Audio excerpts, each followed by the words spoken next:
habis maghrib, dia suka joget di dia ini orang yang ditakuti. Orang yang berani lagi cuma saya, karena dari kecil saya sudah dia jaga. Jadi waktu saya sudah SMP, SMA,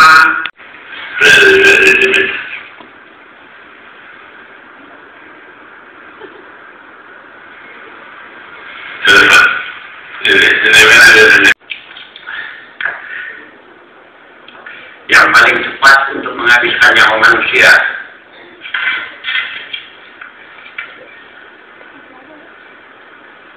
Dan ini dipergunakan untuk membawa manusia-manusia yang sudah kami matikan.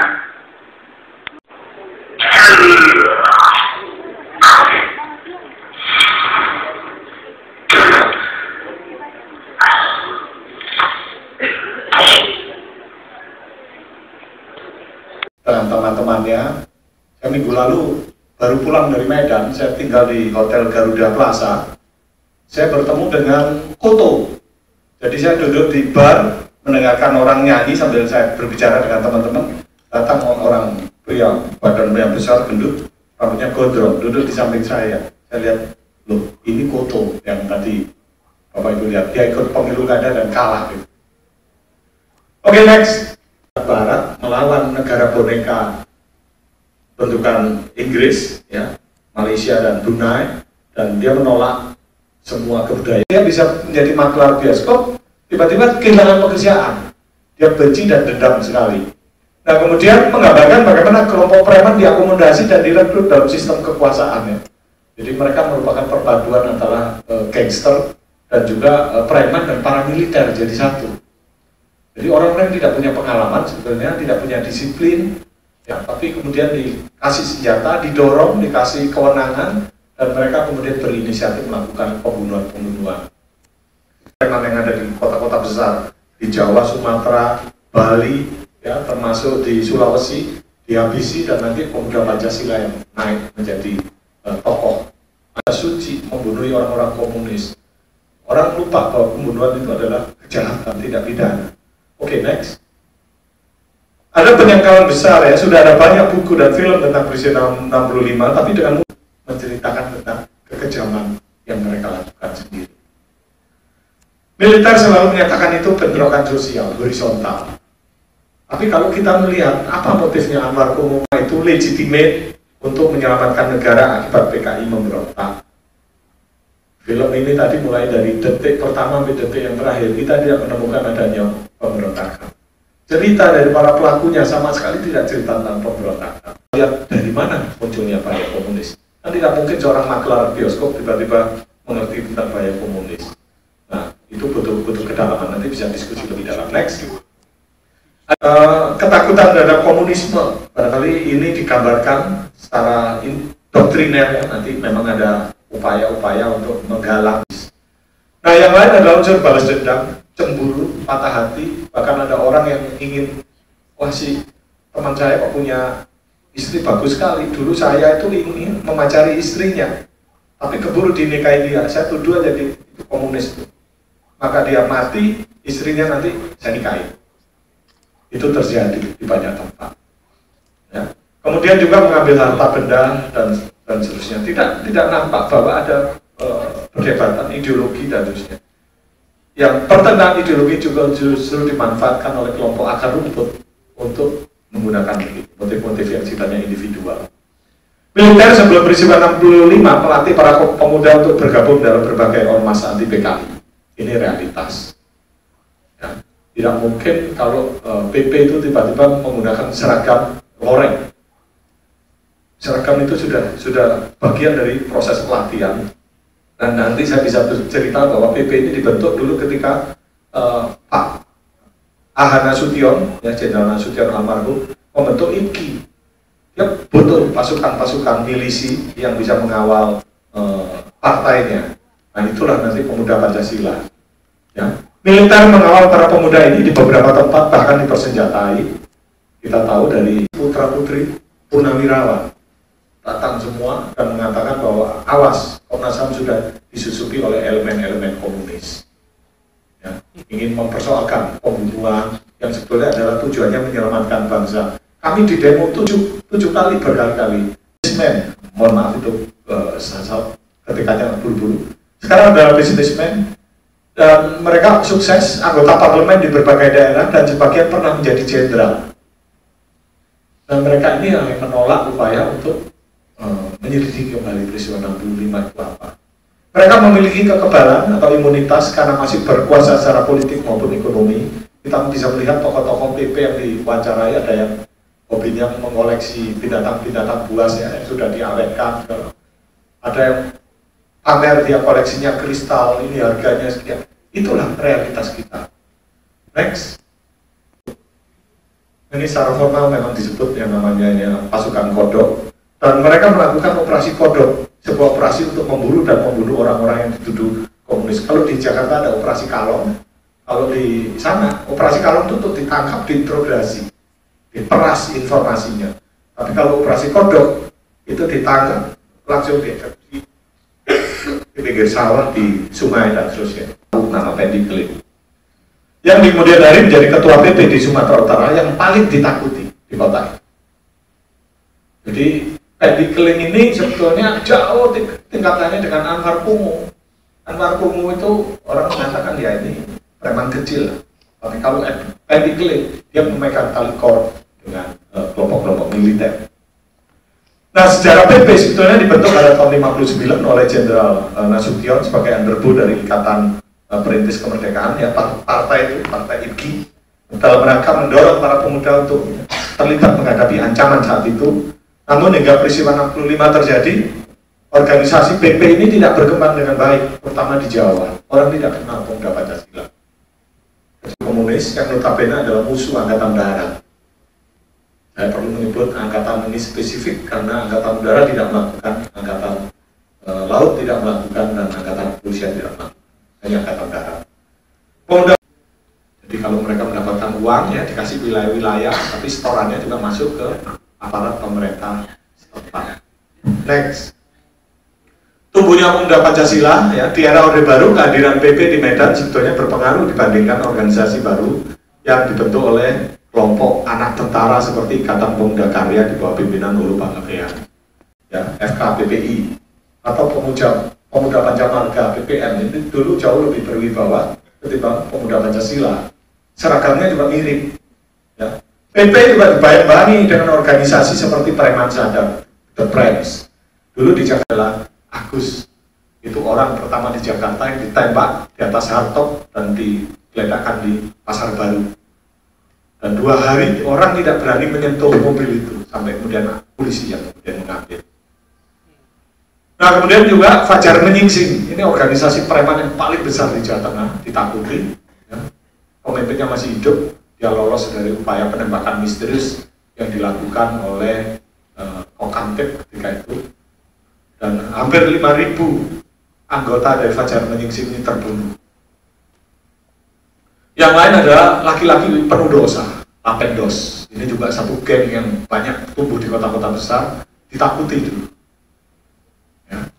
Di Lapendos sampai tahun 85, kelompok gangster yang ada dinilai tidak loyal pada aparat, karena itulah mereka kemudian disapu bersih setelah jasanya digunakan untuk memenangkan pemilu tahun 82 melalui peristiwa lapangan Banteng. Kita tahu masa di lapangan Banteng, jadi ketika naik, baru pegang mic, tiba-tiba ada kerusuhan karena ibu-ibu yang pakai kaos Golkar ikut berkampanye ditelanjangi, disobek kaos Golkarnya, dan orang yang menyobek itu melepas jaketnya menggunakan kaos bergambar Partai Ka'bah D3. Dan tidak pernah ditangkap orang siapa pelakunya, dan Pak Sudomo kebingungan. Ya. Dan seluruh tim ini yang ikut melakukan kerusuhan lapangan Banteng itu kemudian dilenyapkan.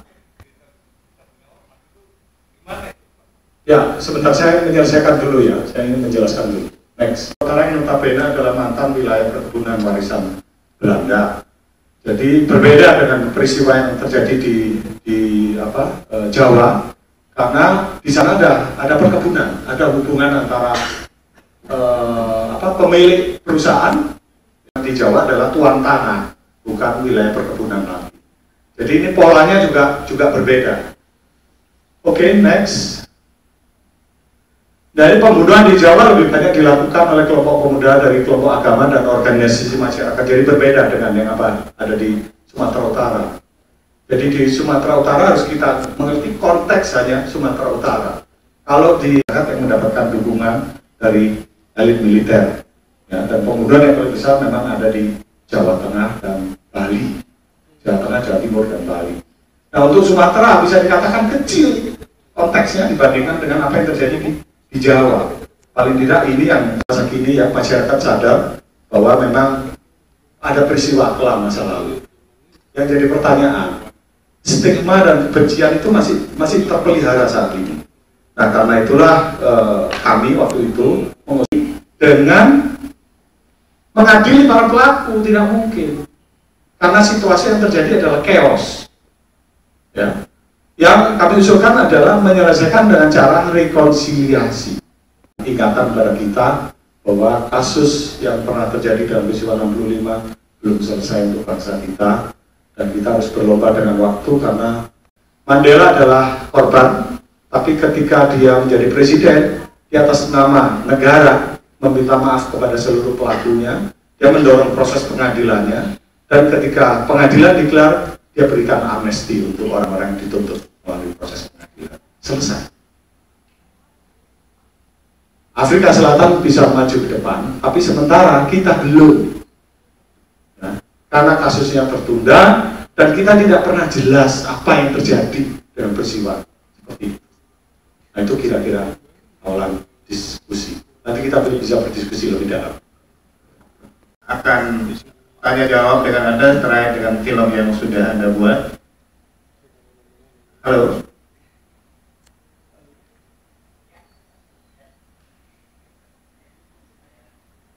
Adi. Ya, saya ingin bertanya mungkin ke kreator filmnya ya. Ya. Jadi ini filmnya saya rasa cukup menarik karena mengungkap fakta baru. Karena selama ini yang berhubungan dengan peristiwa G30S adalah film yang sering kita lihat setiap tahun di bulan September. Nah, yang saya ingin tanyakan adalah dari film ini kita bisa lihat apa sih yang terjadi pada saat terjadi peristiwa G30S dan setelahnya. Kemudian di sini disorot bagaimana peranan pemuda Pancasila dari peristiwa yang terjadi kemudian jadi berkembang menjadi organisasi yang besar. Nah, yang saya ingin tanyakan adalah bagaimana pihak kreator film bisa mendapatkan akses untuk mungkin ke lingkaran pemuda Pancasila sampai ke Pak Yakto begitu. Karena kan hasilnya mungkin dari sisi pemuda Pancasila merasa ini ada diskredit, tapi secara tidak langsung mendapatkan legitimasi untuk melakukan dokumentasi atau wawancara dengan pihak organisasi pemuda Pancasila tersebut. Dikasihkan keluar untuk mendapatkan dukungan atau kita berupaya untuk ini adalah fakta sejarah baru yang mungkin perlu pelurusan sejarah gitu. Itu yang ingin saya tanya. Saya coba menjawab yang mengenai akses dulu. Apa yang ditampilkan di dalam film itu menunjukkan situasi seperti apa yang kita alami. Terlihat bahwa para pembunuh masalah yang telah melakukan pembunuhan itu bercerita dengan terbuka pada umum. Jadi kita dapat menggunakan bahasa dokumenter yang membiarkan masing-masing subjek untuk bercerita kepada kamera, membayangkan bagaimana dunia melihat dia. Dan dalam situasi Indonesia yang penuh dengan impunitas, ketika kejahatan tidak dihukum, kalau bisa dengan terbuka diceritakan kekejamannya yang dilakukan, bahkan sebagai sebuah heroisme. Keterbukaan itulah yang justru membuat kami ingin mempelajari dan masuk lebih jauh. Dan karena keterbukaan itu, akses terbuka. Kita tinggal mengajukan pertanyaan, bagaimana Anda dulu melakukan pembunuhan, dan dengan segera orang akan bersemangat memberitahukan caranya, membayangkan bahwa dia tidak bercerita kepada dunia. Itu bagaimana cara kami mendapatkan akses, dan terutama melalui tokoh-tokoh pemuda Pancasila. Seperti misalnya Anwar Ponggol yang sangat bersemangat dalam membuat film. Kami bisa menemui tokoh-tokoh yang sekarang aktif di pucuk pimpinan, bahkan bertemu dengan gubernur, dan bahkan kami bisa meliput dengan leluasa acara musyawarah besar yang dihadiri oleh wakil presiden di dalam film. Jadi akses itu bisa begitu terbuka. Jawabannya sebetulnya sesederhana bahwa mereka masih sampai sekarang menjadi seorang pemenang. Mereka masih menjadi penulis sejarah. Mereka tidak punya alasan apapun untuk mengakui perbuatannya salah, jadi tidak ada rasa malu. Mereka merasa tidak ada yang perlu ditutup-tutupi. Hubungan antara premanisme dan kekuasaan selama era Orde Baru antara tahun 66 sampai tahun 90 itu. Nah, di mana ini saya pernah membaca. Jadi ketika kami merumuskan strategi distribusi film ini, tentu saja kami pada pokoknya adalah ingin membuat semua orang Indonesia bisa menonton dengan sebanyak-banyaknya, orang Indonesia bisa menonton dengan senyaman dan seaman mungkin. Salah satu strategi yang kami pilih adalah tidak memasukkan film ini ke dalam lembaga sensor film. Nah, kalau dimasukkan ke lembaga sensor film, kami khawatir akan ditolak seluruhnya, sehingga pemutaran film ini akan jadi ilegal. Dengan dari sensor, film ini memang tidak bisa masuk ke bioskop atau masuk ke TV, tetapi film ini tidak pernah mendapatkan pelarangan resmi dari pemerintah. Dan itu sikap yang diambil pemerintah, pura-pura film ini tidak pernah ada, sampai akhirnya juru bicara presiden harus memberikan reaksi karena film ini masuk nominasi Oscar. Dan distribusi kita lakukan lewat, pertama dari mulut ke mulut, juga melalui media terutama internet, dan melalui media pers cetak. Kita umumkan bahwa film ini gratis, kita ongkos kirim. Begitu juga nanti untuk film kami yang selanjutnya, film senyap, kami akan menggunakan cara distribusi yang sama. Pertama kami mendorong agar dilakukan dulu pemutaran komunitas, agar orang berdiskusi, agar orang saling bertemu, berbicara, dan mudah-mudahan itu bisa punya dampak yang lebih besar dari sekadar orang menontonnya sendiri-sendiri. Sejauh ini kami sudah menyebarkan kurang lebih 1.900-an DVD, hampir 2.000, ini masih ada sisa sedikit, hampir 2.000 DVD diputar di 101 kota kabupaten di Indonesia. Perlu bicara soal sejarah yang sudah lewat 50 tahun lalu, hampir 50 tahun lalu, tahun 65 kalau tarik sampai sekarang 9 tahun. Jadi kenapa kita perlu melihat kembali terus ya, banyak orang yang terlibat di dalam peristiwa itu, jadi bisnismen sukses, kemudian ya kurang lebih ikut mengendalikan perekonomian di negeri sampai hari ini. Dan bukan kebetulan, saya kira, atau tidak keliru, saya kira kalau kita mengatakan kesuksesannya di dalam bisnis juga dimungkinkan karena ada peran di dalam masa lalu. Karena pengecualian, kalau bisa sedikit saya tafsirkan tadi, negara abai. Tetapi dalam beberapa fenomena yang sedikit saya pelajari, yang saya curigai, justru bukan negara abai, tapi negara justru mensponsori atau terlibat.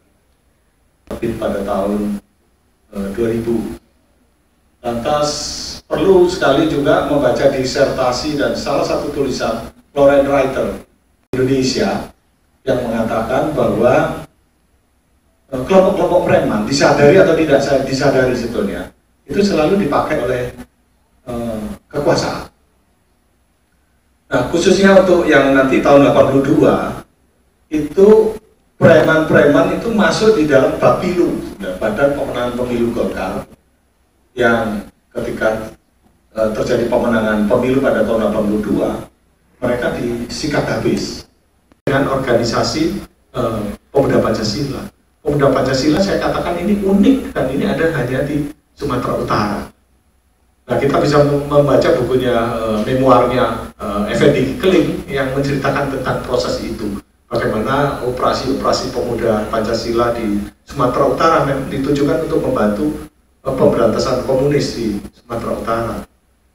Nah, yang lain adalah tidak bisa kita hindari, kita tidak bisa menyebut Pancasila karena tokoh-tokohnya semua di sini.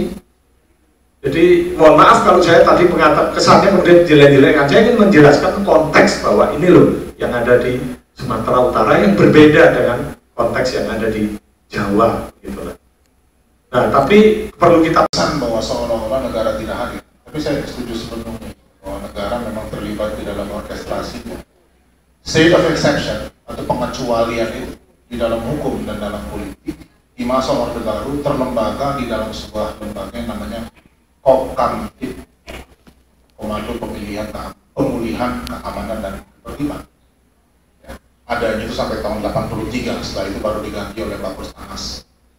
Masa awal dipimpin sendiri oleh Jenderal Soeharto. Nah, apa yang bisa dilakukan oleh Kopkamtib? Ya, dia berdiri di atas hukum, sesederhana itu. Semua aturan hukum bisa diabaikan, dia berdiri di atas itu, termasuk konstitusi, untuk bilang bahwa tindakan-tindakan tertentu perlu diambil untuk memulihkan keamanan dan ketertiban. Dan itu semacam rumus di masa Orde Baru. Seminar kayak begini dilarang karena atas nama keamanan ketertiban. Menerbitkan buku nggak boleh, dilarang karena keamanan ketertiban. Jadi semua prinsip-prinsip dasar dalam kehidupan sosial yang sangat normal bisa diabaikan dengan dalih memulihkan keamanan dan ketertiban. Dan kita lihat pada akhir tahun 98 juga ya, keamanan dan ketertiban siapa yang sebetulnya dilindungi selama merdeka. Karena kalau misalnya kemudian melihat siapa yang berhak menentukan sesuatu itu melanggar keamanan dan ketertiban, apa itu definisinya keamanan dan ketertiban? Nggak ada di buku hukum, adanya di benak orang yang memegang kekuasaan itu. Dan ini yang saya sebut sebagai state of exception, ketika orang yang memegang kekuasaan menjadi hukum itu sendiri. Dan saya kira ke depan Indonesia harus terbebas dari praktek semacam itu. Saya Ayu dari Kebon Jeruk. Pertanyaannya buat Pak Henry. Kira-kira menurut Bapak, itu apa sih Pak hambatan kita untuk melakukan rekonsiliasi seperti yang di Afrika Selatan? Apakah ini sesuai dengan sifat-sifat bangsa kita yang mudah lupa dan mudah kasihan, atau apa, dan apa juga kaitannya dengan sejarah yang dikatakan sering berulang ya? Misalnya kita kan kalau dari sejarah itu sering terjadi amok massa gitu. Itu saja pertanyaan saya. Terima kasih Pak Tani. Pihak yang keberatan dengan konsep rekonsiliasi itu karena dianggap bahwa masa lalu itu tidak perlu direkonsiliasikan. Yang kedua, ada kelompok yang diwakili oleh teman-teman LSM yang mengatakan bahwa konsep pemberian kompensasi yang dikaitkan dengan pemberian pengampunan itu tidak memenuhi standar rekonsiliasi. Karena rekonsiliasi itu pertama harus ada telling the truth, kemudian pengadilan kepada para pelakunya, reparasi korban, baru kemudian pemberian amnesti kepada para pelaku yang mengakui kesalahannya. Prinsip yang tadi digugat oleh teman-teman LSM itu yang mengatakan bahwa loh ini kok reparasi korban dikaitkan dengan pemberian pengampunan. Nah, waktu itu Mahkamah Konstitusi dipimpin oleh Pak Jindra Sidiki mengundang expert dari internasional termasuk dari Afrika Selatan. Mereka mengatakan ini tidak memenuhi standar ya, prinsip-prinsip rekonsiliasi. Nah, Jindra Sidiki mengatakan bahwa pasal itu adalah jantung dari undang-undang KKR, karena itulah kemudian dibatalkan. Nah, tentang hambatan, memang ini menjadi pro kontra karena kita tahu seluruh perdebatan Presiden 65 selalu mengundang pro dan kontra. Ya, Tapi begini, waktu saya masih di Komisi Nasional Hak Asasi Manusia, karena kami ini juga lembaga negara, kami kan tidak bisa membiarkan ini. Kami waktu itu bersama dengan Pak Joko Suyanto, Menko Polhukam, menyampaikan kepada Presiden, ini loh prinsip-prinsip yang harus kita ulang kembali, termasuk kemudian meneliti seluruh hasil penyelidikan Komnas HAM itu oleh satu komite kecil. Ya, komite ini kemudian bertanggung jawab kepada Presiden. Pengadilan, apakah penyelesaian melalui jalur politik? Banyak peristiwa 65 ini pelakunya sudah meninggal dunia, korbannya juga sudah banyak meninggal dunia. Untuk mengingat-ingat peristiwanya juga terlalu lama, lupa, fakta-faktanya juga tidak ada, barang buktinya mungkin juga susah. Ya. Tapi kalau itu bisa didorong melalui pengadilan, karena itu hasil penyelidikan Komnas HAM harus diselesaikan oleh Jaksa Agung melalui proses penyidikan. Selesaikan. Tapi kalau tidak, ambil langkah politik. Nah, itulah yang kemudian ditawarkan kepada Presiden SBY pada tanggal 13 Mei 2011.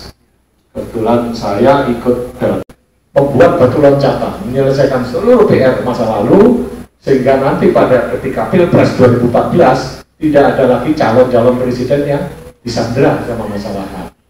Kalau Bapak mau ambil kesempatan ini, lakukan sekarang. 2011 loh ya. 2014 kalau kita lihat Pilpres itu masih muncul lagi itu. Ini pelanggar HAM, ini belum diadili, ini penjahat dan sebagainya. Ini sebenarnya tidak boleh negara menyandera warga negara. Harusnya negara bertanggung jawab untuk mendorong proses penyelesaian ini, dan rekonsiliasi itu salah satu jalan. Bagaimana sekarang menyelesaikan? Setahu saya Dirjen HAM Ibu Haristuti Harkisnowo sebelum pindah menjadi Dirjen Administrasi Hukum Umum itu sudah menyiapkan konsep KKR ulang untuk dibahas oleh DPR. Tapi kan tidak mungkin mengharapkan DPR masa tugasnya itu tinggal beberapa hari lagi untuk bisa membahas ini. Jadi ya diharapkan pada parlemen ke depan bisa berinisiatif, apakah ini menjadi inisiatif pemerintah atau inisiatif DPR untuk menggagas ulang undang-undang KKR. Tapi menurut saya sudah agak terlambat karena sudah masuki 16 tahun reformasi atau 17 tahun reformasi. Menurut saya sudah terlalu dalam. Dan penyelesaian itu harus diambil juga dengan melalui langkah-langkah politik.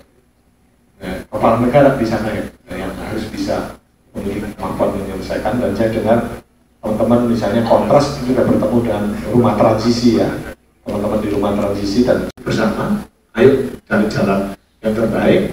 Dan saya kira kalau kita menyetir kendaraan melihat spion ke belakang, kita tidak akan pernah maju dengan kecepatan 150 km per jam.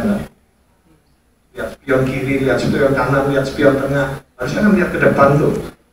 Nah, bangsa kita juga begitu, harus menyelesaikan persoalan-persoalan masa lalunya secara genuine ya, secara cerdas, dan menurut saya secara bermartabat, adil untuk para korban, tapi juga bisa diterima oleh orang-orang yang dituduh sebagai pelaku. Saya kira itu jalan yang terbaik. Ada plakat dan ada buku dari kami. Bisa berfoto dulu.